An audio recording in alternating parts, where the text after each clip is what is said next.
एक मनोवैज्ञानिक प्रयोग कर रहा था। सिनेमागृह में जब लोग आधा घंटे तक पिक्चर देखने में तल्लीन हो चुके, तब अचानक एक आदमी चिल्लाया कि आग आग आग। उस आदमी को पहले से बिठा दिया था अंदर और कहा था कि इस वक्त तू चिल्लाना। अब जैसे ही वह व्यक्ति चिल्लाता है आग आग आग, तो भगदड़ शुरू हो गई। मैनेजर चिल्लाता रहा हॉल का कि कोई आग नहीं लगी है, लेकिन कोई सुनने को राजी नहीं। जब एक दफा भय पकड़ लिया, सब हो गया खत्म। लोग भागने लगे, कुर्सियां तोड़ने लगे, भीड़ इकट्ठा हो गई, एक दूसरे के ऊपर गिरने लगे। बामुश्किल कब्जा पाया जा सका। जब लोग बाहर आए तब उनको पता चला कि आग तो नहीं थी, सिर्फ मजाक किया गया था। लेकिन एक मनोवैज्ञानिक प्रयोग कर रहा था कि लोग शब्दों से कितने प्रभावित हो जाते हैं। आग बस काफी है, फिर तुम यह भी नहीं देखते कि आग है या नहीं। बुद्ध ने तुम्हारे दुखों को उभारा है। बुद्ध चिल्लाए है आग आग आग, तुम भाग खड़े हो गए। उसी भाग दौड़ में मैं तुमसे कुछ बाहर निकल गए। लिंची उन्हीं में से एक है जो बाहर निकल गया है। अब वह कहता है खूब झूठ बोले, कहीं आग न लगी थी, कहीं धुआं भी ना आया था, आग तो दूर, मगर उस भय के कारण बाहर आ गए। इसीलिए चरणों में सिर रखता हूं, न तुम चिल्लाते न हम बाहर आते। मैं भी तुमसे न मालूम कितने कितने ढंगों से झूठ बोले जाता हूं। जानता हूं सौभाग्यशाली होंगे तुम में वे जो किसी दिन उन झूठों को पहचान लेंगे, लेकिन वे तुम तभी पहचान पाओगे जब तुम बाहर निकल चुके होंगे। तब तुम नाराज न हो पाओगे, तुम अनुग्रहित होोगे। बुद्ध ने तुम्हारी भाषा बोली, तुम्हें जगाना है, तुम्हारी भाषा बोलनी ही जरूरी है। बुद्ध अपनी भाषा तुमसे नहीं बोलते। बुद्ध के पास कोई बुद्ध पुरुष होता तो उससे वे अपनी भाषा बोलते, लेकिन तुमसे बात करनी है तो तुम्हारी भाषा में ही बात करना पड़ेगा। दूसरी भाषा में बात करोगे तो समझ में ना आ पाएगा आपको। तो ऐसे ही एक सुबह बुद्ध फूल लेकर आए हैं। ऐसा कभी ना हुआ था जब आते अपने शिष्यों के पास कुछ बोलने के लिए तो खाली हाथ आते, लेकिन इस बार बुद्ध फूल लेकर आए। पहली बार ऐसा हुआ था, कभी कुछ नहीं लिया था, लेकिन हाथ में आज फूल है। आए और बैठे बोलने के लिए। अब भक्तों की भीड़ सुनने के लिए आतुर है और भगवान फूल देखते हैं सिर्फ। फूल को देखते चले जाते हैं बुद्ध। अब धीरे धीरे वक्त होने लगा, भीड़ बेचैन हो गई। क्या हो गया आज बुद्ध को कुछ बोलते नहीं, क्योंकि बहुत सारे लोग सुनने आए थे, लेकिन बुद्ध कुछ बोलते ही नहीं है। क्या करें अब? यह बड़े मजे की बात है। अगर तुम हीरे की बाबत सुनने आए हो और मैं हीरा लेकर भी बैठ जाऊं तो तुम्हें बेचैनी हो जाएगी, क्योंकि तुम सुनने आए थे। तुम्हें कानों का भरोसा करके आए थे। मैंने तुम्हारी आंख को पुकारा, तुम्हारी आंख तो बंद है। हीरे की बात करूंगा, तुम सुन लोगे। हीरा दिखाऊंगा, तुम्हें दिखाई न पड़ेगा। बुद्ध फूल लेके आए और बैठे। उस दिन बुद्ध ने एक परम उपदेश दिया है, जैसा उन्होंने कभी न दिया था। उस दिन बुद्ध ने अपने बुद्धत्व सामने रख दिया। उस दिन बुद्ध ने अपना बुद्धत्व सामने रख दिया। मगर देखने वाला तो चाहिए, सुनने वाला तो चाहिए, आंख से देखने वाला तो चाहिए, कान से कुशल तो चाहिए कोई। लेकिन कोई नहीं था उसमें। बस एक व्यक्ति छोड़ के।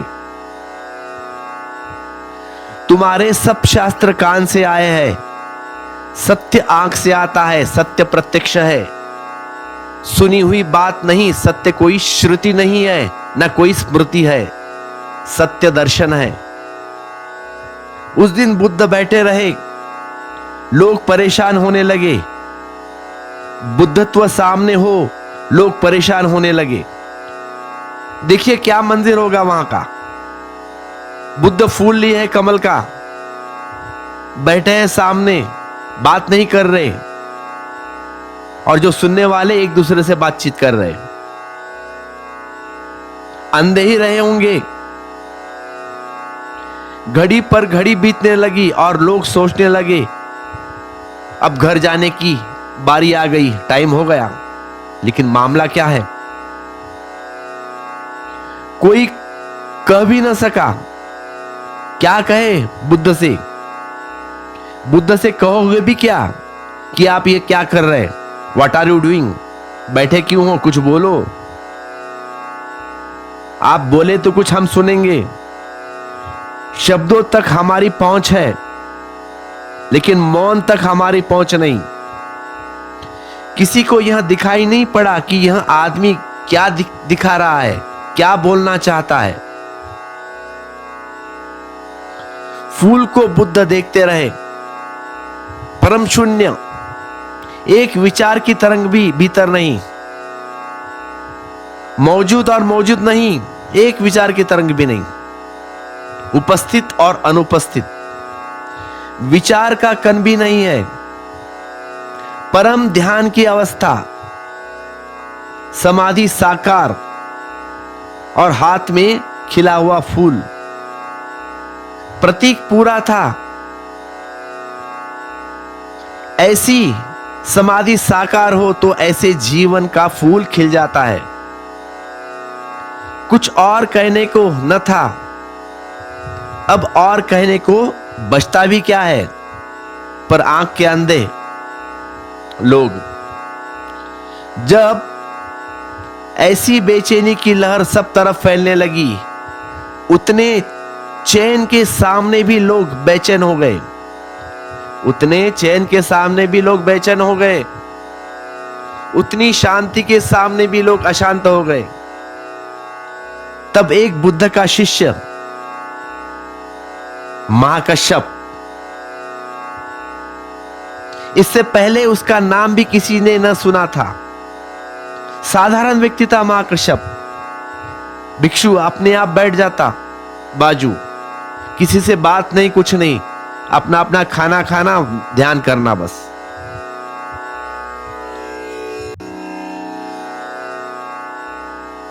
तो ऐसा व्यक्ति है महाकश्यप। क्योंकि आंख वाले का तो अंधों से मेल नहीं होता। अब इसका नाम पहले किसी ने सुना भी नहीं था, यह पहला मौका है इसका नाम पता चला है सारे भिक्षुओं में, सारे भिक्षुओं में कहो या सारे सुनने वाले लोगों में। पहली बार ऐसा क्या हुआ कि सारे लोगों को उसका नाम पता चला, महाकश्यप। जब लोग बेचैन थे पूरे के पूरे, उस वक्त महाकश्यप खिलखिलाकर हंसने लगा है। सारा सन्नाटा है पूरा, उस सन्नाटे में उसकी खिलखिलाहट ने और लोगों को चौंका दिया कि ये पागल तो नहीं है। सामने बुद्ध बैठे, हाथ में कमल लिए, इसका दिमाग तो घुमा नहीं, ये पागल आदमी हंस रहा है और ये कोई हंसने का वक्त है? यह बुद्ध को क्या हो गया और महाकश्यप क्यों हंसता है? अब ये सवाल आपके भी मन में उठा होगा कि बुद्ध चुप है, सत्संग चालू होने वाला था, बुद्ध बात नहीं कर रहे, सारे लोग परेशान और ये महाकश्यप जोर जोर से हंस रहा है। बेतुकी बात लगी आपको, लगती भी होगी। उसी क्षण बुद्ध ने आंख उठाई और महाकश्यप को इशारा किया और उसे वो फूल भेंट कर दिया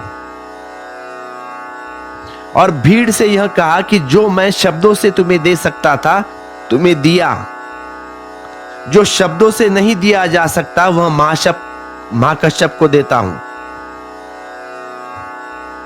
देखिए बुद्ध का वाक्य, बुद्ध ने कहा है जो मैं तुम्हें शब्दों से दे सकता था मैंने दिया, जो शब्दों से नहीं दिया जा सकता मैं महाकश्यप को देता हूं। एक यही समझ पाया, तुम सुनने वाले थे, यह एक देखने वाला था। यही कथा झेन के जन्म की कथा है।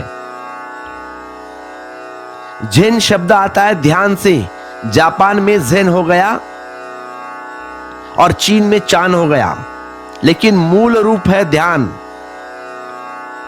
बुद्ध ने उसी दिन ध्यान दे दिया। ज़ेन फकीर कहता है ट्रांसमिशन आउटसाइड स्क्रिप्चर्स, शास्त्र के बाहर दान, शास्त्र से नहीं दिया, उस दिन शब्द से नहीं दिया, महाकश्यप को सीधा सीधा दे दिया, शब्द में डालकर न दिया, जैसे जलता हुआ अंगारा बिना राख के दे दिया। महाकश्यप चुप्पी रहा, चुप्पी में बात कह दी गई। जो बुद्ध ने कहा था कि मुट्ठी भर सूखे पत्ते, ऐसे ही मैंने तुमसे जो कहा है वह इतना ही है, और जो कहने को है वह इतना है जितना इस विराट जंगल में सूखे पत्ते के ढेर। जो आनंद को कहा था ना ये वाक्य। लेकिन मैं तुमसे कहता हूं, उस दिन उस फूल में पूरा जंगल दे दिया बुद्ध ने महाकश्यप को। उस दिन कुछ बचाया नहीं, उस दिन सब दे दिया, पूरा का पूरा दे दिया। उस दिन बुद्ध उड़ल गए, अपने पास जो था सारा कुछ दे दिया। उस दिन महाकश्यप का पात्र पूरा भर गया। तब से ज़ेन में यह व्यवस्था रही है कि गुरु उसी को अपना अधिकारी नियुक्त करता है जो मौन में लेने को राजी हो जाता है। बुद्ध ने जो जो बोला है वह बहुत सारा, बुद्ध मरने के बाद लिखा नहीं गया है। उनके जो शिष्य है एक दूसरे को मौन में देते गए। जब आखिरी घड़ी आई कि अब ऐसे व्यक्ति बचे नहीं, बहुत थोड़े हैं, अब लगा कि अब ये शास्त्र खो जाएगा, तब लिखना शुरू हो गया है। 600-700-800 साल तक बुद्ध जाने के बाद ऐसे ही बुद्ध का ज्ञान ट्रांसफर होते गया, एक से दूसरा, दूसरे से तीसरा। जब खतरा हो गया तब लिखना शुरू हो गया। जो शब्द की जिद करता है वह सुनता है, ठीक है, साधता है, ठीक है, लेकिन वह जो खोजता है उसे अपने उत्तराधिकारी की तरह, जो शून्य में और मौन में लेने को राजी हो जाता है। जैसे बुद्ध ने उस दिन महाकश्यप को फूल दिया, ऐसे ही शून्य में, ऐसे ही मौन में। और एक घटना कह दूं मैं, सत्य। कृष्णमूर्ति नाम जानते होंगे आप। बुद्ध ने कहा था कि मेरा और एक जन्म होगा मैत्रेय नाम से। तो वो जो मैत्रेय की आत्मा है तो कृष्णमूर्ति में ट्रांसफर करने के लिए बहुत प्रयोग चले उसके ऊपर। एनी बिसेंट ने बचपन में ही कृष्णमूर्ति को उनके बाप से लिया था, वो व्हाटएवर फॉर्मेलिटीज करके। बाद में उनके ऊपर केस भी चला, तो वह कृष्णमूर्ति को लेकर भाग के अमेरिका गई है। तो बहुत काम हुआ कृष्णमूर्ति के ऊपर।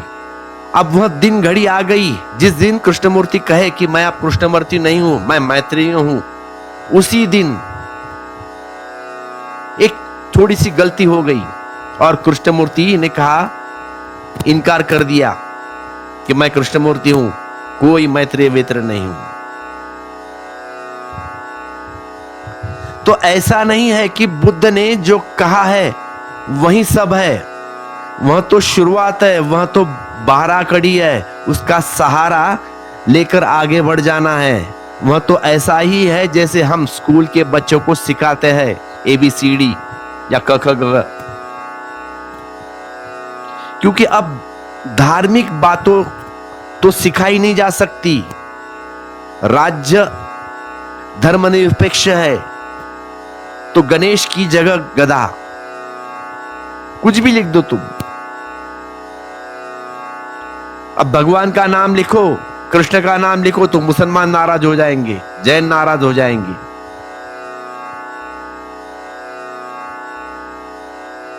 गधा सेक्युलर है, धर्मनिरपेक्ष, वह सभी का है। ग गणेश का है, क कृष्ण का है।